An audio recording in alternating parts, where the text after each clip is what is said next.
अवधूत चिंतन श्री गुरुदेव दत्त। उद्या आहे अक्षय तृतीया। अक्षय तृतीया हा 3.5 मुहूर्तांपैकी एक मुहूर्त असा मानला जातो। अक्षय तृतीया हा अतिशय शुभ दिवस आहे। या दिवशी कुठलेही शुभ कार्य करण्यासाठी आपल्याला मुहूर्त बघण्याची गरज नसते। अक्षयचा अर्थ काय, तर त्याला कधी क्षय नसतो, म्हणजे जे निरंतर टिकते। म्हणजेच काय, तर अक्षय तृतीयेच्या दिवशी तुम्ही केलेले कुठलेही चांगले कर्म असो वा वाईट कर्म असो, हे चिरकाल टिकते, म्हणजे निरंतर टिकते। त्यामुळे आपण आपल्याकडून प्रयत्न करायचा की अक्षय तृतीयेच्या दिवशी आपल्याकडून जितकं जास्त होईल तितकं चांगलं काम करायचं।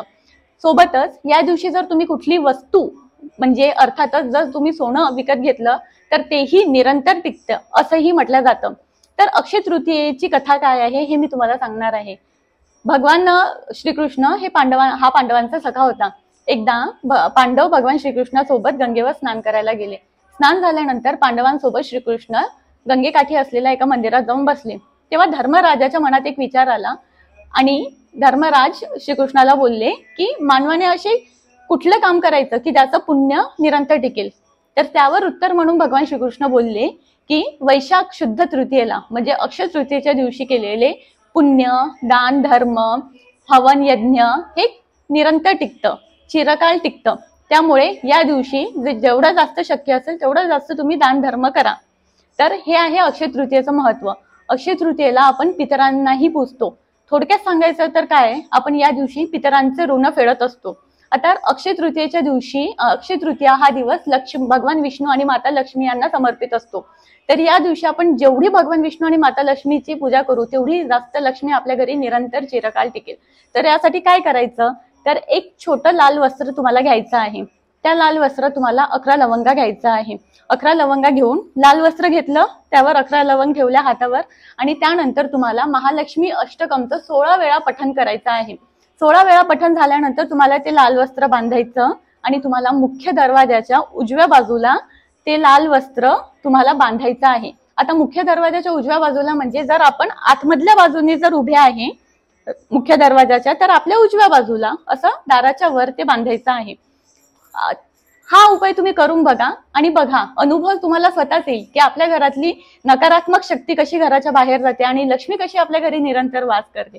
सोबतच अक्षय तृतीयेच्या दिवशी आपल्याला काय काय सेवा करायची आहे हा मी तुम्हाला सांगणार आहे। त्या मी सविस्तर लिहून ठेवलंय बरं का तुम्हाला सांगण्यासाठी। तर या दिवशी सकाळी लवकर उठून शुचिरभूत होऊन तुम्हाला उंबरठ्यावर हळदीचं लेपन करायचं आहे। आता आपण सगळे स्वामी भक्त आहोत, तर हळदीचं लेपन कसं करायचं हे तुम्हाला सगळ्यांना माहितीच असेल। आणि सोबतच मुख्य दरवाजा स्वच्छ पुसायचा आणि मुख्य दरवाजावर तुम्हाला कुंकवाने स्वस्तिक काढायचं आहे। पण कुंकवाने स्वस्तिक काढताना आधी आणि नंतर 2 उभ्या रेषा काढायला विसरू नका बरं का। सोबतच तुम्हाला मुख्य दरवाजाच्या बाहेर रांगोळी सुद्धा काढायची आहे।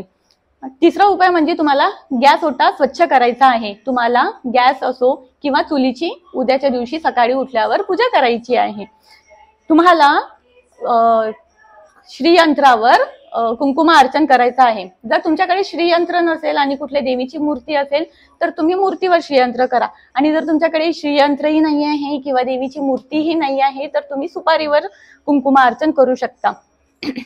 ते झालं की त्यानंतर तुम्हाला 1 वेळा विष्णू सहस्त्र नामावलीचं पठण करायचं आहे, 1 वेळा विष्णू अष्टोत्तर नामावलीचं पठण करायचं, 1 वेळा कुबेर यंत्राचं पठण करायचं, 1 वेळा लक्ष्मी गायत्री मंत्राचं पठण करायचं आहे।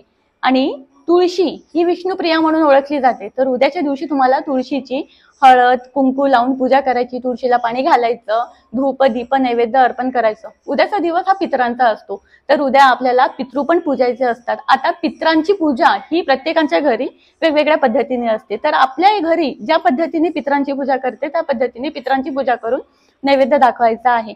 आणि जेवढं जास्त शक्य असेल तेवढं जास्त उद्याच्या दिवशी तुम्ही दानधर्म करा। अक्षय तृतीयेच्या तुम्हा सर्वांना खूप खूप शुभेच्छा। भिवू नकोस, स्वामी पाठीशी आहे।